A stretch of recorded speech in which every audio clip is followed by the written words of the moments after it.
some of the great philosophers have also been great writers in the sense of literary artists. I suppose the outstanding examples are Plato, St. Augustine, Schopenhauer and Nietzsche. And if not quite in their class, Descartes, Pascal, Berkeley, Hume, Rousseau were certainly very good writers anyway. And in our own time, Bertrand Russell and Jean-Paul Sartre have both been awarded the Nobel Prize for Literature. But on the other hand, some great philosophers have been bad writers, two of the very greatest, Kant and Aristotle, being two of the worst. Quite a few are just pedestrian. One thinks, for instance, of Aquinas or Locke. As for Hegel, his work has become a byword for obscurity, almost a joke in this respect. He must be the most difficult to read of all world-famous writers. What these examples show is that philosophy as such is not a branch of literature. If a philosopher writes well, it's little more than a bonus. It makes him more enticing to study, obviously, but it does nothing to make him a better philosopher. A philosopher can be in the very highest rank of all, like Kant, and still be a lousy writer. I state this firmly at the outset because in this programme we're going to consider some of the areas where philosophy and literature do overlap, not only in the work of philosophers who happen to be great writers, but also in the work of other kinds of writer, poets, playwrights, novelists, who have been directly influenced by philosophical ideas. We have someone here whose experience spans both these worlds. Iris Murdoch is now a novelist of international reputation, but for many years before she became a successful novelist, and indeed for some years after, she was a tutor in philosophy at Oxford University. Iris Murdoch, when you're writing a novel on the one hand and philosophy on the other, are you actually conscious that you're engaged in two radically different kinds of writing? Are you conscious that you're writing differently? Oh, very much so, yes. These two branches of thought have such different aims and such different styles, and I feel very strongly that one should keep them apart from each other. I mean, that is that when one's writing philosophy, one's writing something which is very much more like science in a way than it's like literature. And literature, of course, has its own rules and its own tricks, and philosophy aims to clarify. In fact, it's essential to philosophy that should be, in some sense, clarification, and literature is very often mystification, and besides, literature is for fun, literature entertains, literature does many, many things, and philosophy does one thing. Seems to me, having read many of your books, including your philosophical books, that the actual sentences themselves are different. I mean, what strikes me if I read one of your novels, the sentences are, so to speak, opaque in the sense that there's a lot in them. There's a heavy cargo. There's lots of connotation and allusion and ambiguity and so on. Whereas in your philosophical writing, the sentences are translucent. They're only saying one thing at a time. Yes, well, I hope this is so, yes. I mean, if obviously one has a style as a writer, and I certainly have a probably recognizable style as a novelist, but my philosophical style would be something totally different, and I would be very pleased if it was impossible to tell it was the same person writing. You said something a moment ago that interested me very much. You said that philosophy, I think I remembered your words correctly, you said philosophy, the aim of philosophy is to clarify, and the aim of literature is to mystify. And I suppose it's central to what the novelist or the playwright is doing, that he's actually trying to create an illusion, whereas it's central to what the philosopher is doing, that he's trying to dispel illusion or pierce through illusion or liberate his and our minds from illusion. Is that an essential part of the difference? Yes, certainly. And philosophy is to do with getting hold of a problem and holding on to it relentlessly and doggedly. And this is the mark of a philosophical mind, this particular relentlessness, the fact that you stick to your problem. Yeah. With the making of the contrast in mind, let's deal with these one at a time. I mean, how would you characterize literature as distinct from philosophy in this context? Well, I don't think one can offer exactly a definition of literature, nor is it necessary in place here. Shall we say some of the characteristics? We know what literature is. It's an art form using words, and I would say that literature is art by definition, and the point at which I mean, one could define it by contrasting it with, say, journalism or something. Though I dare say great journalism is literature, but there are all sorts of borderlines here. And literature is very, very various. And one thing that strikes one, of course, is that philosophy is very tiny. If you think how small European philosophy is, and we But just the small body of work. You mean? Yes, I mean, it's not a vast and multifarious area. No. What strikes one very much, I think, is the way in which the problems which were stated at the beginning are still there, which some people might regard as a proof that one is not making much progress. Well, the philosopher Whitehead once characterized this rather strikingly, didn't he, by saying that all Western philosophy is merely footnotes to Plato. Yes. And there's a sense in which that is true. I mean, Plato mapped out the territory, and we've all been working in it ever since. I think the more one studies Plato, the more one sees that this is true, that he raised practically every problem and raised it in a very sophisticated way. Well, literature is vast and multifarious and multiform. It's not, of course, entirely to do with fictions. I mean, there are kinds of literature which aren't fiction, but historical writing and essays, or reflections of all kinds. Yes. But typical literature, as it were, I mean, is stories and poems and so on, is fictional. It is to do partly with playing roles. That this is true to some extent of poetry, and I suppose entirely, almost entirely, perhaps one should say, true of the novel, that it's to do with masks and roles and pretending and imagining in that sense, and storytelling. And in this sense, I think literature is very natural. It's very close to ordinary life, and it's. Well, we all tell stories. We all tell stories. Yes, I think of our ordinary lives. This is the most natural thing in the world. Yes. Telling stories. I mean, one is doing it all the time, possibly without noticing it. If one describes one's day, as it were, one is shaping one's material into a story form. Very often, it's a funny story, incidentally, which I think is a very important fact. Yes, there aren't many jokes in philosophy. No, there are witticisms, yes. But not exactly jokes. Yeah, I think jokes would be out of place. Yes. And that somehow we live in a literary atmosphere. I mean, we live and breathe literature to some extent, in that when we tell stories or when we write letters and so on, we are making a form out of something which might be formless. And this is one of course, the deep motives for literature or for art of any sort, that one is defeating the formlessness of the world. One is imposing order on one's Yes, one is cheering oneself up environment. and consoling oneself, and also, of course, instructing oneself by giving a form to something which is perhaps alarmingly formless in its original condition, a sort of rubble, as if we lived in a kind of rubble world, and one's always making forms. Yes. When you say one's cheering oneself up, I mean, that brings to the fore the fact that one of the essential aims of literature has always been to entertain, hasn't it? Yes. And I don't think that has anything whatever to do with the motive of philosophy. No. I think it may be that philosophy also cheers us up, of course, because philosophy is the imposition of form on the formless in a vast way. But I think this is something which, insofar as the philosopher might be aware of this, it's something that he would be suspicious of in himself, because one's temptation to produce a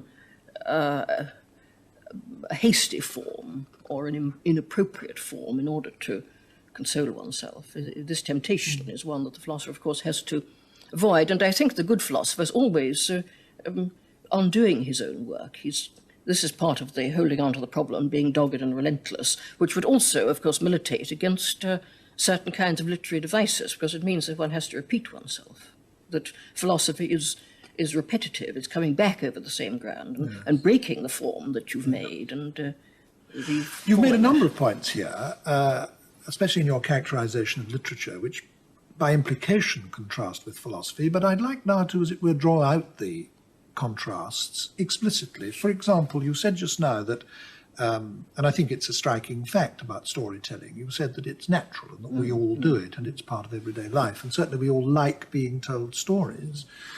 Whereas I suppose by contrast, philosophy is, as it were, counter-natural. I mean, philosophy involves essentially the critical analysis of one's beliefs and the presuppositions of one's beliefs.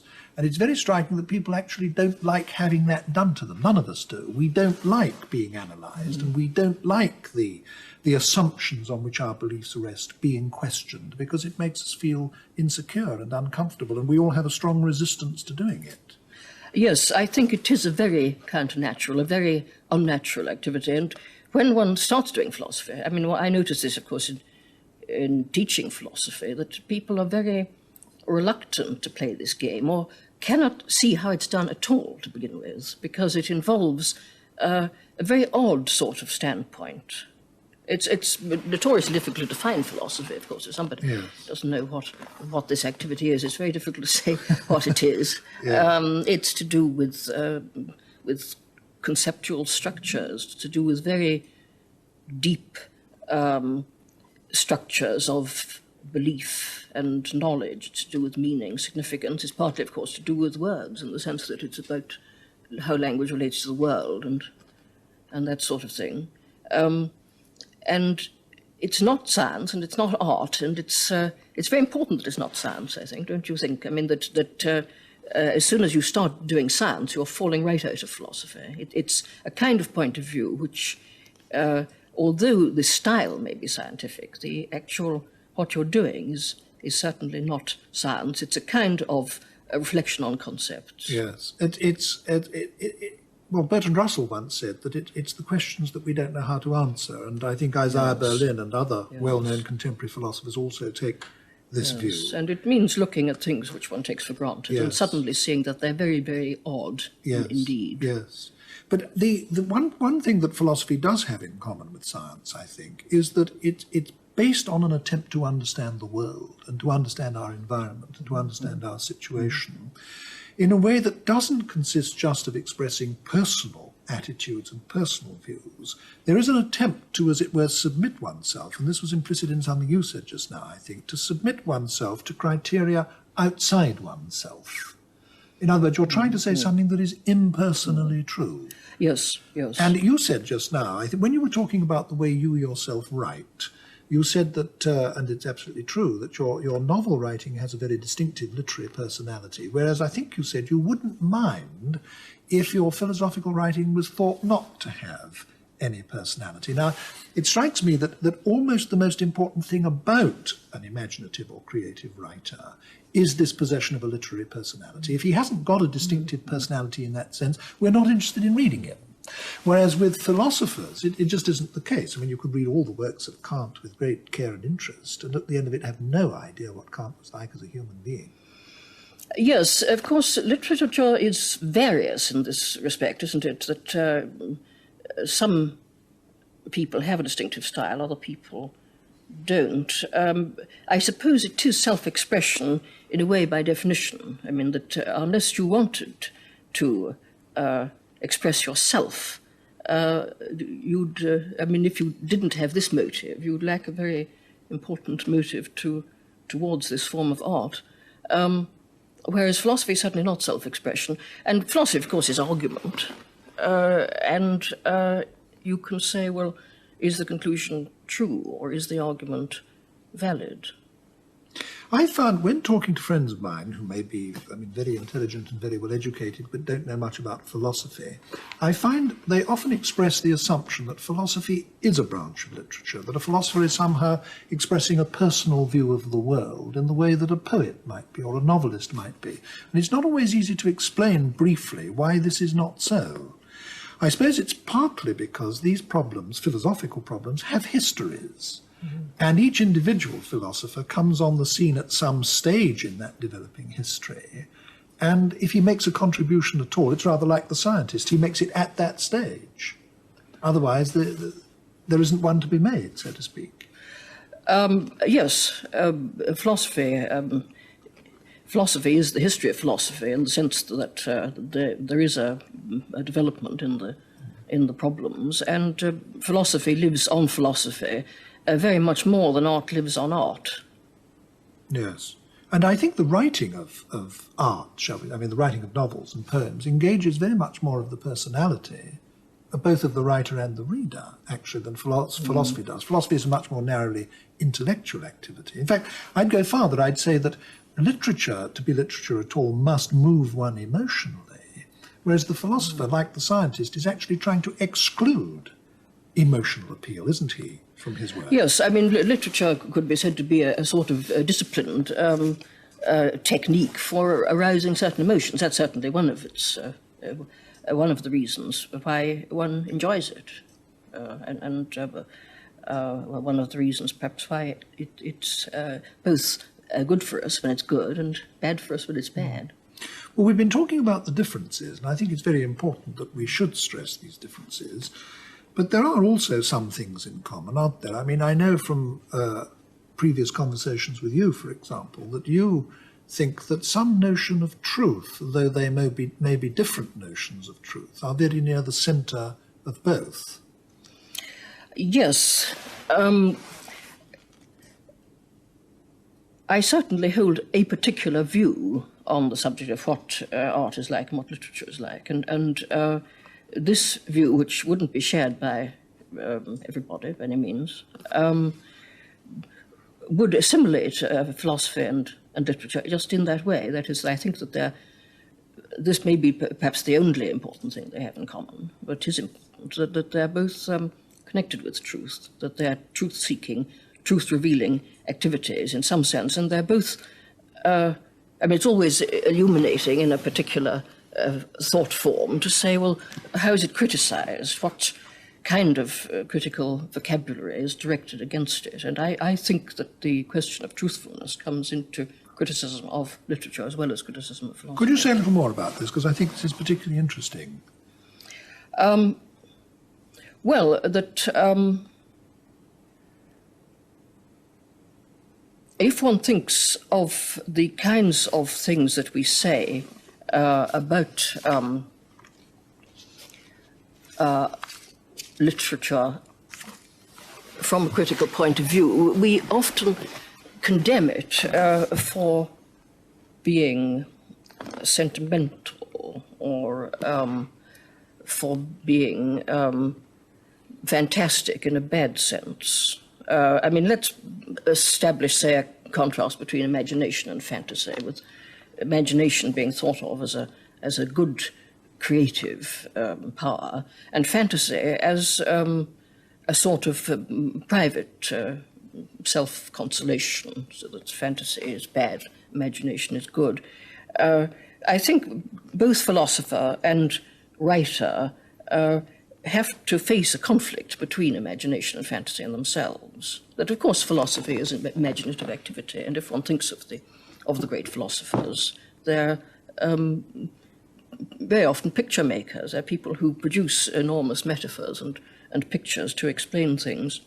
And the intrusion of any kind of personal fantasy is obviously out of place there. But I think it's even greater a conflict for the writer, because creative imagination and personal fantasy are awfully close in relation to fiction. I mean, the obvious sort of example is the case of the novel, the bad novel, which turns out to be simply a fantasy of how the hero, who's the writer, triumphs over all his enemies and is loved by the girls and so on, yes, and becomes rich and so forth. And this kind of fantasy is a menace to the creative imagination. And in condemning art for being fantastic in this sense, one's very close to saying that it's untrue, that it's saying something which isn't true. Now, that conception of truth, though, is different, isn't it, from what the philosopher is trying to get at, is it not? Well, the philosopher is dealing with truth in a kind of positive sense, in that he's trying to solve certain problems finally. Whether he ever does is another question, but I think there are certain philosophical problems, for instance, about perception, which perhaps have been solved. The writer has a whole lot of aims. I mean, this is what, of course, makes art so interesting, that it satisfies a great many human activities and instincts. It produces happiness in the creator and in the client through doing a whole lot of things at the same time. But one of the things it does, and this is, I think, is important and comes up in philosophical theories about art, which perhaps we might consider in a minute. There is, I think, a mimetic aspect. What do you mean by literature. mimetic? That is, that it is imitation of nature, in some sense, that literature is about the world. This might seem to be obvious, but of course it isn't obvious, in the sense that a lot of people would challenge this remark and say that literary art is not mimetic. The same kind of question, of course, can be asked about painting. Music is an odd man out, I think, in this particular discussion. But I think that there are many parallels between painting and literature, and these are sometimes illuminating. You can see something more clearly, perhaps, in the case of painting, which you then can transfer, as it were, to the case of literature. You suggested just now that we move on to considering philosophical ideas about literature, and I think it would be very interesting to do that. Which of the philosophical views of art that there have been would you pick out as being the most interesting to consider? I find Plato is very interesting because it raises all the subjects which one wants to clarify one's mind about. One wants to defend art. I don't know. I think philosophers haven't written very well on art on the whole, partly because they very often put it in as a minor issue. They've got a general view, say, of morals or metaphysics and so on, and they put in their view of art as a kind of piece that's got to be fitted into the picture, and don't perhaps consider it too seriously or too generously, or not generously enough. There is, if I could chip in there is one philosopher whom I would exempt from that charge. I agree that is generally true, but I think Schopenhauer is an exception. I think he is genuinely deep on the subject of art. He, unlike nearly all other philosophers, he did regard art as being central to human life and had some very profound things to say about it. Yes, this is perfectly true. Yes, I agree with you here. Yes, I think that Kant is very interesting about art. I think his distinction between the sublime and the beautiful. The beautiful is purely formal. The sublime is to do with a kind of moral appeal to the emotions, which actually he didn't think of as being art at all. But that distinction, I think, in itself is very informative. But on the whole, philosophers have tended to be polemical about art in a rather fruitless way. I mean, they've tended to produce, and of course any discussion about art tends endlessly to produce again and again a certain sort of either-ors about art, that art's got to be one thing or the other. Yes, I think this is the trouble with any philosophy of art, isn't it? That it's exclusive. I mean, once you think that all art has got to be of a certain kind to fit in with your particular theory, then it follows from that everything that doesn't fit in with that theory isn't art. Yes. I think this, fortunately, artists don't pay too much attention to philosophers. They just carry on. But I think philosophy can be damaging to art in the sense. I think the people it damages, of course, are students who long to have theories. I mean, one sees this very often, that young people long to feel that art, too, can be explained, or the aim of art can be explained. I mean, there's these very familiar sorts of fights, or either-ors, that should art be for art's sake, or should it be for society's sake? And this, this is quite interesting, too, because, again, if one's instincts are to reject this choice, which mine are, then to say exactly why can be quite informative. We've been talking up to this point about philosophy and literature, or philosophical ideas about literature. Let's move on now to philosophy in literature. Let me say what I mean by that. First of all, there have been some famous philosophers, or thinkers very like philosophers, like Voltaire, who've also been major novelists. I mean, not only Voltaire, but Rousseau, in our own time, Jean-Paul Sartre. Or among simply famous novelists, there are some who've been obviously very profoundly influenced by certain rather philosophical ideas. I mean, Tolstoy appends to his novel War and Peace, a great long epilogue in which he explains that in this novel he's been trying to express a certain philosophy of history. Or if you take another famous Russian novelist, Dostoevsky, he's often described by existentialists as the greatest of all existentialist writers because he's involved in certain kinds of problem that they themselves are also concerned with. Or one can think of a very large number of examples, can't one? I mean, it's obvious that Proust in À la recherche du temps perdu is deeply concerned with problems about time, which is also one of the traditional problems that philosophers have been concerned with, and so on. Now, what I would like to get at in the form of a question to you is, what sort of role do you think that philosophy can play in literature? In, let us take novels, for example. Well, I think it had better keep out on the whole.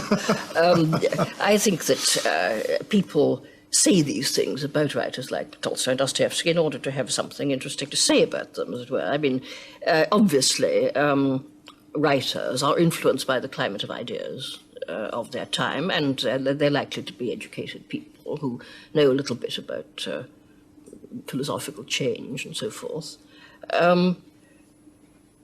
But the amount of philosophy they succeed in expressing in the book is very small, really. I think as soon as philosophy gets into a novel, work of literature, it ceases to be philosophy. It becomes something else. It becomes a plaything of the writer, and quite rightly. I mean, a pure novel of ideas. I mean, I don't know that it's very likely that it will. The harder the writer works to present his ideas, the less good his work of art is likely to become. I think it's a very dangerous activity. I think that, again, you see the great 19th century writers get away with quite a lot of idea play in their writings, but if you look at it, you couldn't possibly regard it as philosophy. It's idea play. Well, I wonder if I agree with you. I mean, you say that people say this kind of thing about philosophers in order to have something interesting to say. Well, no doubt there is a lot of pseudo-talk about novels of this kind.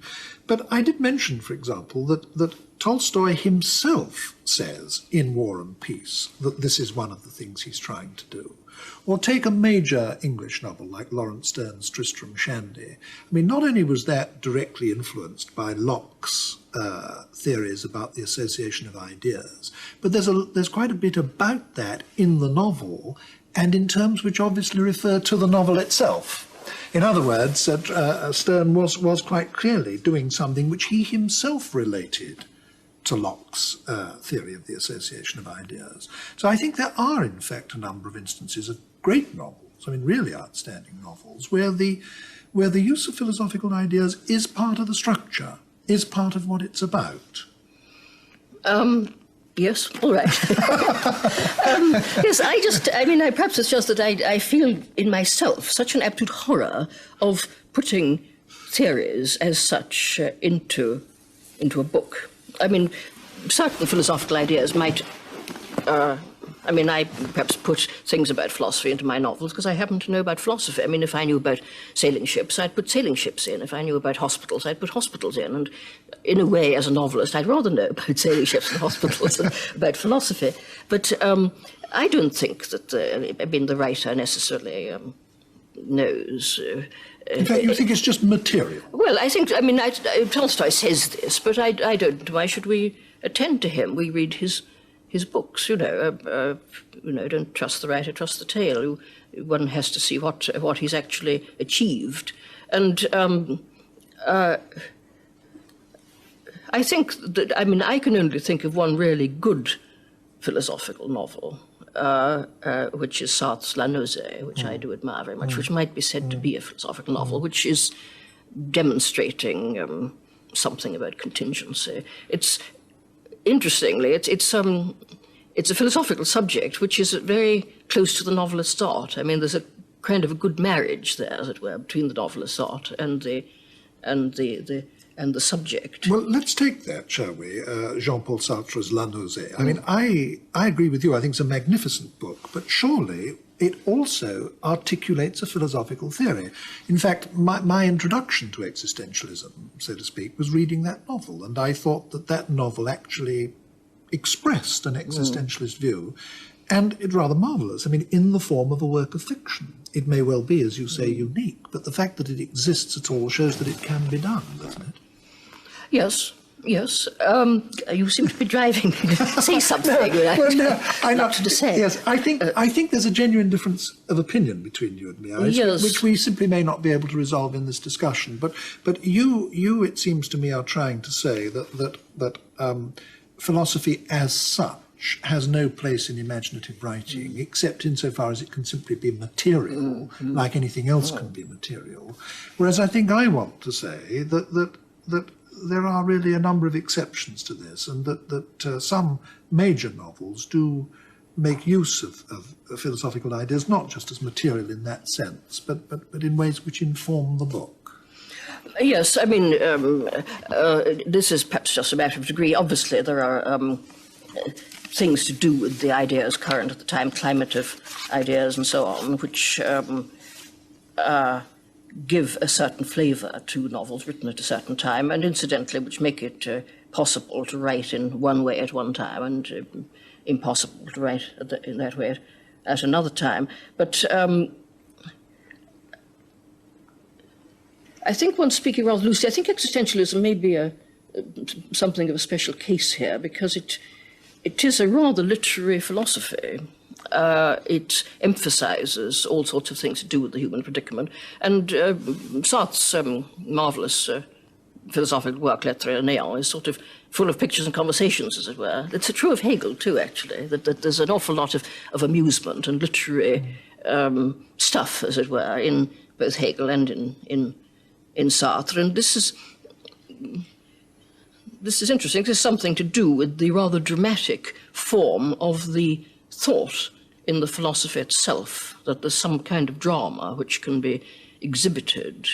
There's some kind of feeling about the world which belongs both to the philosophy and to the novel. But one can see that it's not easy from looking at other works by Sartre and by Simone de Beauvoir, where as soon as the existentialist voice comes in, the work of art is rigidified. Yes, I think it was just a lucky chance that he managed to pull it off in La Nausée. Yes. Well, I think given what you've now just said, I think perhaps we're not so far apart as I thought.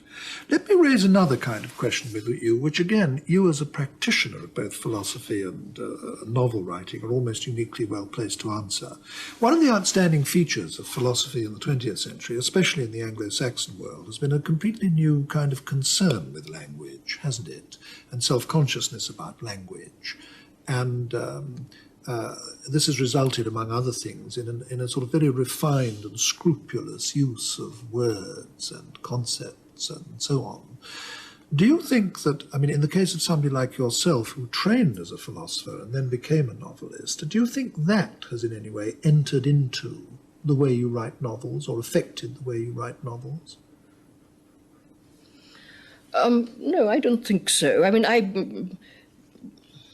recognise what you mean about this particular interest in language, and this, of course, I mean, the formalists are quite right to suggest that that things have changed. I mean, this, of course, is something which every writer knows instinctively. Yes. You can no longer write like the 19th century novelists. No, and of course, we're not so good. We're not anything like as good as the great 19th century novelists. But also, we write differently, and we would find it difficult to write as they did without an element of pastiche being involved, though I think some writers would actually regard this as kind of challenge.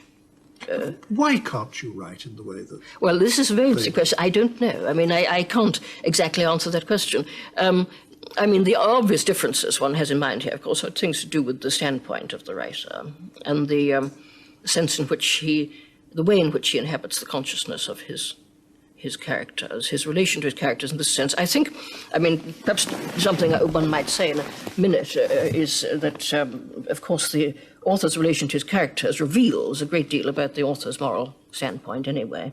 But this is a technical point, really, about the author's relation to his characters, that now unless he's playing some kind of game, and of course the formalist would say he's always playing game, and the more games he plays, the better. But I would say, unless he's playing some kind of game, he will instinctively express himself in a way which is different, that he will inhabit the consciousness of his characters in an absolute sense. He won't describe them from the outside. He'll describe them through consciousness, or if he suddenly describes them from the outside, this will be an obvious literary device which will hang up the reader for a moment. Well, we're approaching the end of this discussion, and just now, a moment ago, you did say that you would like to take up the question of what the author reveals about his moral presuppositions. So can we perhaps end with that? What is it that you would like to say on that question? Well, this would be part and parcel of my view of literature, and indeed my view of art, which is that people sometimes say you must regard art and literature as being either the production of autonomous objects or a reflection of the world. I mean, I think it's both, and this seems to me to be obvious, that it is both almost always, in some sense, a reflection of the world, perhaps not absolutely always, but almost always, and quite properly so, a reflection of the world, and it's also the production of a formal object. I mean, one wouldn't call it a work of art unless it had certain formal properties and a certain kind of appropriate to the subject matter autonomy. Therefore, I would say art is mimetic. It is, language is referential. Language does refer to the world. And in pursuing this particular activity of producing literary work, particularly, of course, fictions, and particularly, of course, the novel is the most obvious case, one is inevitably involved in making moral judgments. And this is something to do with the nature of language, that if you tell somebody to describe their room or something, which one might think was a fairly neutral activity, this description will be crammed with value judgments. And this is something which one can't avoid, not only in the choice of what they describe, which is important, but in the words that they use. Words are full of value. And this is very obviously the case, of course, in the author's relation to his characters. And this comes back partly to this distinction between fantasy and imagination, that if the relation is a fantasy relationship, the work is damaged, both because the expansion, the ability to exhibit the world in some way under a certain light is damaged, and very often, of course, the values which the author expresses are improper ones. And I think that the novelist may as well admit this, that he is going to be involved in making moral judgments, and his relationship to his characters is going to reveal his morality.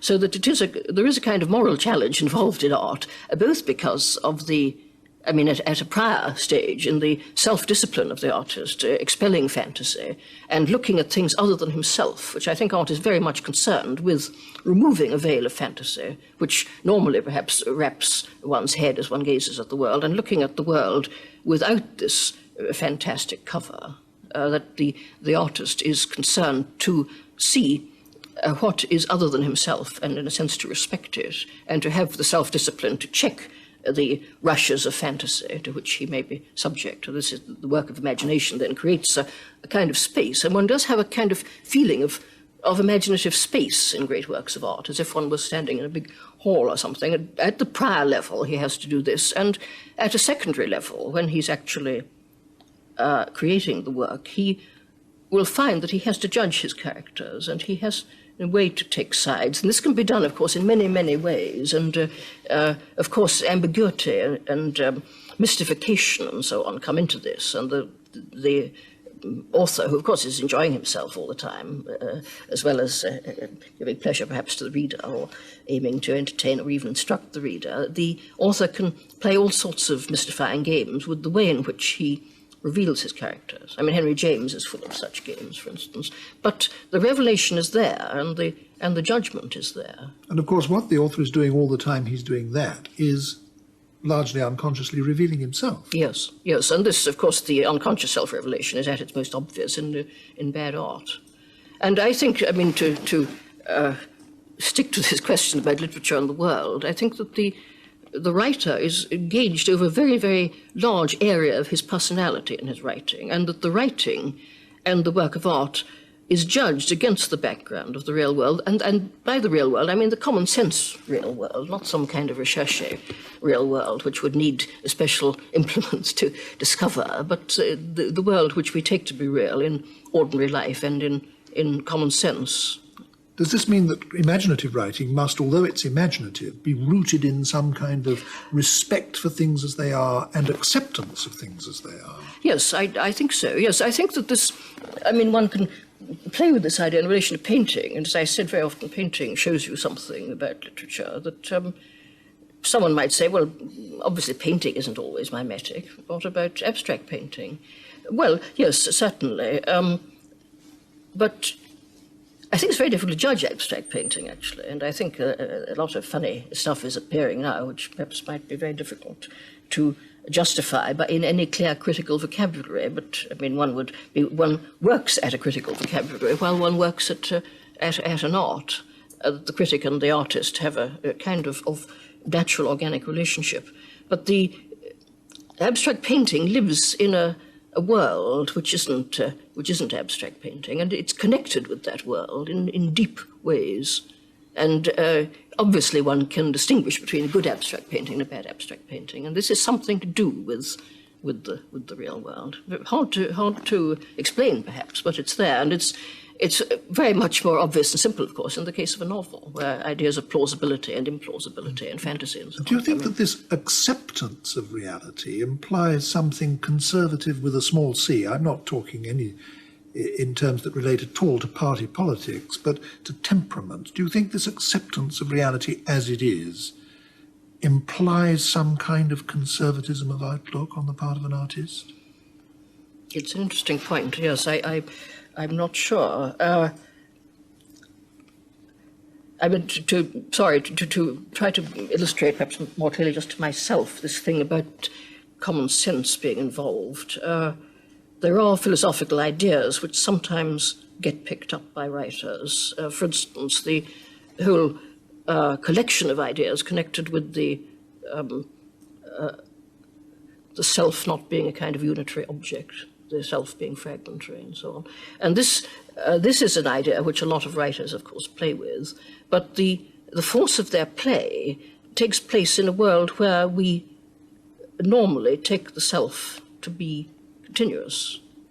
And we would hold a very odd belief about various subjects, such as moral responsibility, if we thought that the self was discontinuous. And this is just to say again what I said about the abstract painting lives in the world of where we are interested in real objects and colours as parts of objects and so on. I don't know. I mean, this would be an interesting sort of theory, wouldn't it, to say that artists are always conservatives because they have a tolerant. I think there's a kind of tolerance involved. I don't know about conservative exactly, but I think that a great artist has got a kind of tolerance because he can see an awful lot of what's really there. I mean, Shakespeare can see an enormous amount. I think there's a kind of breadth of tolerance which comes out of Shakespeare because he can see so much. He can see how awfully different people are and what makes them different and how many different ways there are of thinking about the world. And this, I think, this is a kind of virtue. And I think it's this virtue of tolerance which a lot of dictatorial art, as it were, is deliberately excluding. Well, I think wherever we finish this discussion, Iris Murdoch, it would have a very sort of unfinished feel, but that's in the nature of the subject, and I think we are going to have to stop now. Thank you very much indeed.